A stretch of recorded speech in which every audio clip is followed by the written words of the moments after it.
I'm Bob Coleman, and we're talking Main Street and the small business lenders who help it grow. Hey, I want to start off this week's podcast with the recap of the America West Conference held in Rancho Mirage.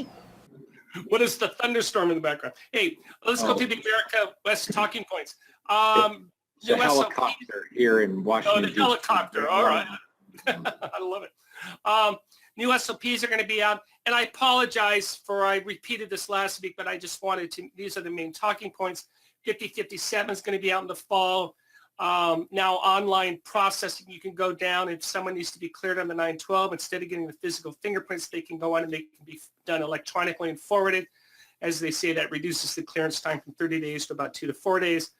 And we talked about what we're talking about, the regulatory. This came from the Small Business Oversight Reform Act of 2018. We're waiting for that. And finally, and this is something Lance and I hammer, and I know Brent does, failure to address credit memo. Credit elsewhere in the credit memo is a reason for denial of guarantee. That came directly from Vanessa Piccioni, the head of Herndon. If it's not in that credit memo, by definition, it's an ineligible loan, right, Brent?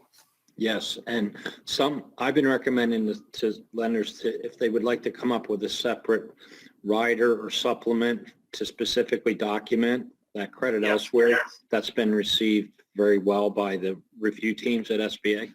Yeah, and what Bob Carpenter said is that as long as you address it, you're going to be fine. Where lenders are getting themselves in trouble is they're not even addressing it. So just address it, give some sort of justification, and you will be okay. I also know that they are working on new SOPs for Okram.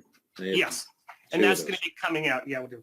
Lance Sexton did a great webinar on liquidating loans and the need to do the paperwork, wrap-up reports. Listen to him talking about this on the webinar he did this week.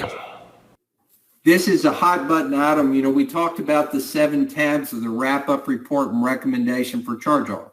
Again, when the SOP 5057-2 came out, SBA put some time components on when the wrap-up should be completed. The Inspector General is looking at charge-off or where the guarantee has been paid and the wrap-up and recommendation for charge-off has not been done. Now, if you're using SBA 1, one of the components of measurement of your SBA lending institution is loans that have been in default for more than 3 years. And that's a great way to manage what needs to be wrapped up and have a recommendation for charge-off. So if you go up in SBA 1, on the right-hand side at the upper part, once you come into the opening screen, you'll see your PARA score. And if you click on that, it will drop down and give you the various individual categories of measurement in the PARA score. And one is loans that have been in default for more than 3 years. You need to print that list out or at least look at it, identify the loans that have been in liquidation for more than 3 years. And if they have not been wrapped up, then do a wrap up and recommendation for charge off. Or if more time is needed, do a request for an extension on the wrap up. SBA clearly measures the performance of your bank with the emphasis on how timely you're wrapping up your SBA loans that are in liquidation.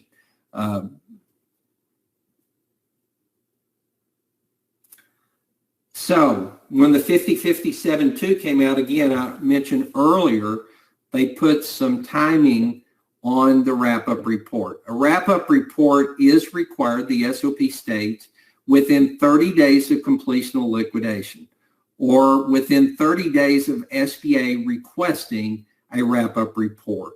Also, the 5057-2 is clear that a wrap-up report is required within 24 months of the purchase of an SBA loan.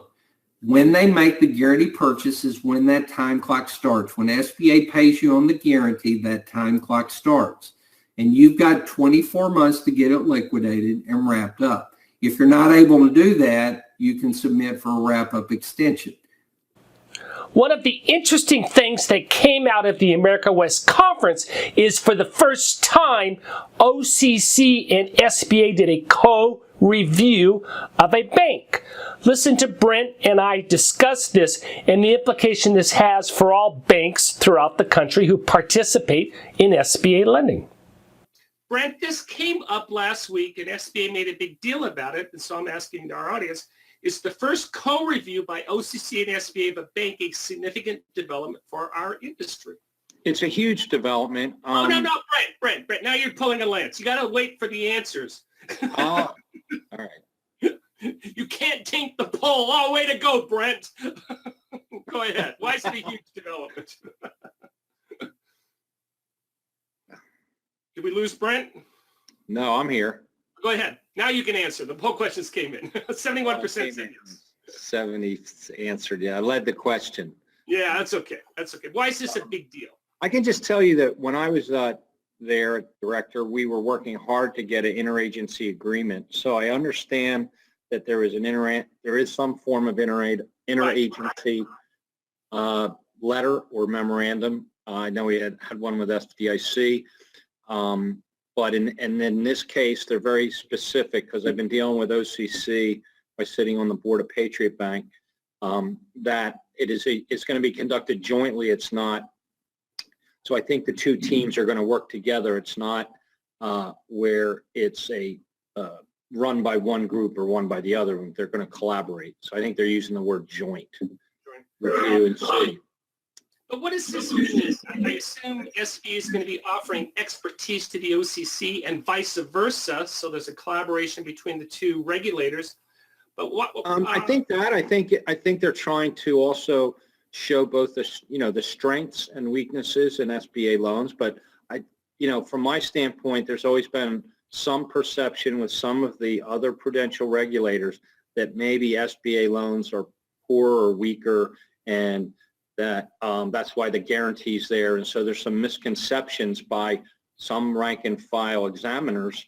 And I think so if they can directly understand how SBA looks at it and what the guarantee, really stands for, and they can talk some about their Paris metrics and understand how they're using the risk management, it makes the regulator much more comfortable. They're not allowed to do that directly where the bank can give vice versa. OCC information can't go to SBA and SBA can't go to OCC, but we know there's both good information, both from the Camel side and the Paris side, that if they both knew what was going on, it might make it easier for that lender's audit, particularly if the lender has a really good SBA portfolio. That's good to hear. That's good to hear. That's a positive spin on that, and that's good to hear. I agree with you. If you have a good portfolio, you're going to be fine on these things. Finally, we bring back our friend, Suzy Granger of DRDA. She's an expert on converting 401k plans for equity for small business entrepreneurs. Always love talking with her.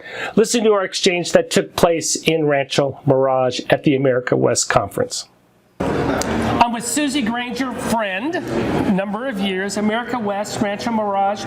Suzy, why do you come here all the way from Texas? So my business really goes hand in hand with SBA financing. I have a service that allows entrepreneurs to access their retirement funds, tax and penalty free, to use to buy, start, or even recapitalize an existing business. The bulk of my clients are utilizing this process to put down on an SBA 7A or 504 loan. So the source of my referrals is being at a conference just like this one. And what is your takeaway from this conference? Amazing speeches this morning as well as breakout events. So I think that the focus here on interactive training is very effective. I've heard lots of great comments about it. I've enjoyed it myself. I think it's a great way for people to learn. And do you want to comment on the weather? It's hot. It is hot in June. Hotter than Houston? Very much so. Yeah, it's hot. Very good. How many transactions has your firm been involved with on SBA? About 5,000 businesses we've helped get into business utilizing this process. That's an awful lot of jobs for Main Street. It is. Thank you, Bob. It's good seeing you guys. Thank you for joining us today for the Coleman Report Update and for supporting America's Main Street, one entrepreneur at a time.